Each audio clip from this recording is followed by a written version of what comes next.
Hi guys, Dana Taylor here from my week 4 video about semiotics or signs and symbols that lie to us specifically.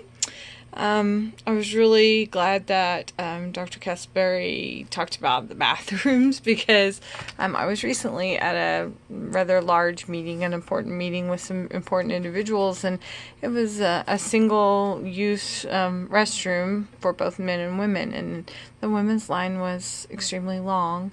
And the director of our library system came around the corner and she went into the men's restroom and turned around and said, "Shh." Now, I had the idea to go in there, but I thought, sure, as I went into the men's restroom to use it, I would come out and somebody important would see me and have something to say about it. So I wasn't as brave as she was. But it is very true that the signs set our societal rules and we tend to follow them. And that kind of segues into what my societal rule that lies to you. Librarians, as a rule, are rule followers. We are definitely not the rebels of the bunch, so don't think this career has a lot of rebels in it. We like to follow the rules. We even cross in the crosswalks. But a rule of society that society thinks a sign or symbol is that the library is a quiet place. And I'm here to tell you that that's a lie.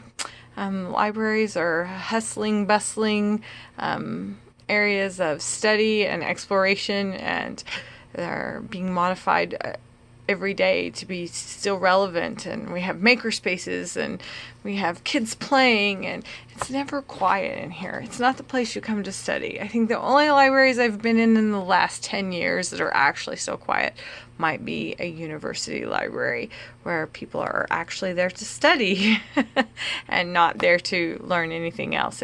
Libraries have become a cornerstone of their community and they are no longer quiet. And then advertising rules. I'm sorry, advertising always lies in my opinion, but something that I will mention specifically is candy advertisements. You see these advertisements of people having these fabulous lives and, they're, give me a break, your Kit Kat bar. It's always fabulous, but in reality, candy has no nutritional value. It adds calories to all of us that we don't need and pounds to my hips, and is only there for mere seconds, and I could so get the same feeling that I get from eating a candy bar if I went and did something more creative with my time. So to me, it's a sign that always, candy is supposed to be fun, but it really lies to you. Finally, I have been talking for weeks, it seems like, about my favorite genre, thrillers. And for me, this is a sign or symbol that often lies to us. And I think that makes for the best thrillers. When the bad guy is unexpected, when the signs and symbols that they have used to set their persona, their character, are just lies. That's not who they really are. They're really the villain. And some of those might be, I tried to list some examples. Primal Fear with Richard Gere and Edward Norton. Gone Girl, Rosamund Pike and Ben Affleck. Citizen Kane. I love anything by M. Night Shyamalan. I've never gotten to meet him. Maybe it's a secret goal because I think he and I are on the same wavelength. People don't like his movies, but The Village and, of course, The Sixth Sense were thrillers that tended to lie to you, that gave you details that led you in one direction when that was not reality.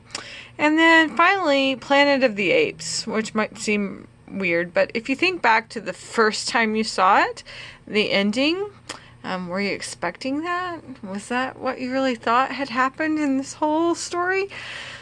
So now it's kind of become old and blasé and been remade and everybody knows what's happening, but still I think it was a great example of where the signs and the symbols lead you down a certain path and it was a lie. Thanks for listening to me, and I can't wait to watch your responses, and I'll see you next week.